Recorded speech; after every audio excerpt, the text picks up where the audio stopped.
ঢাকাই চলচ্চিত্রের কিংবদন্তি অভিনেত্রী সারাহ বেগম কবরী বাংলা সিনেমার সোনালী যুগের এই প্রিয় মুখ অসংখ্য কালজয়ী সিনেমা উপহার দিয়েছেন, কিন্তু তার জীবনের সবচেয়ে প্রিয় স্বপ্নগুলোর একটি আজও অপূর্ণ।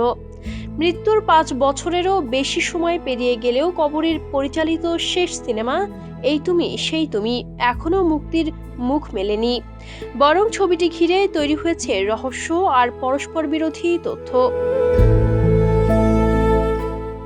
1950 সালের 19 জুলাই চট্টগ্রামের বোয়ালখালীতে জন্ম নেয়া কবরী মাত্র 14 বছর বয়সে সিনেমার মাধ্যমে রূপালী পর্দায় পা রাখেন।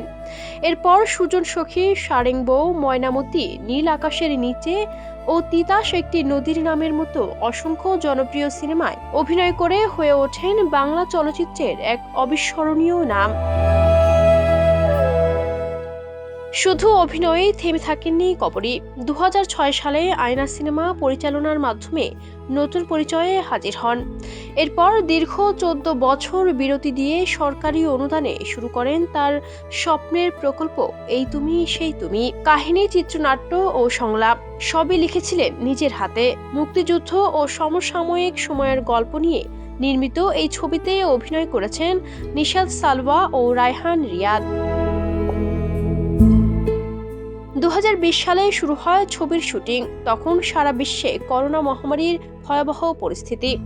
সেই ঝুঁকির মধ্যেও নিজের স্বপ্নের কাজ থামাননি কবরী।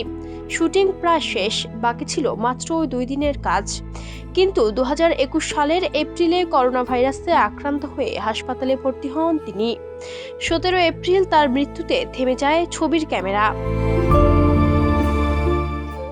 মায়ের অসমাপ্ত স্বপ্ন পূরণের দায়িত্ব নেন ছেলে শাকের চিশতি। কবরীর রেখে যাওয়া স্টোরি বোর্ড ও পরিকল্পনার খাতা অনুসরণ করে বাকি শুটিং শেষ করেন তিনি। পরে সম্পূর্ণ হয় সম্পাদনা ও ডাবিংয়ের কাজ। 2023 সালের শেষ দিকে তিনি জানান, সিনেমাটি পুরোপুরি প্রস্তুত এবং আন্তর্জাতিক চলচ্চিত্র উৎসবে প্রদর্শনের পর দেশে মুক্তি দেয়া হবে। কিন্তু এরপর কেটে গেছে আরও কয়েক বছর। সিনেমার কোনো মুক্তির তারিখ ঘোষণা হয়নি। সম্প্রতি শাকের চিশতি দাবি করেছেন, ছবিতে এখনও সাবটাইটেল যুক্ত করা হচ্ছে এবং সার্টিফিকেশনের জন্য জমা দেওয়া হয়েছে। ছাড়পত্র পেলেই মুক্তি দেয়া হবে। বাংলাদেশ চলচ্চিত্র সার্টিফিকেশন বোর্ডের কর্মকর্তারা জানিয়েছেন, তাদের কাছে এখনও এই তুমি সেই তুমি জমা পড়েনি।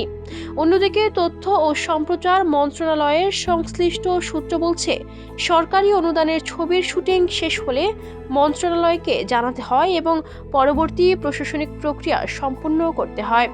কিন্তু এই ছবির ক্ষেত্রে সেই ধরনের কোনো তথ্য বা আবেদন এখনও তাদের কাছে পৌঁছায়নি। Ayesha Akhtar Swarna, Campus Times.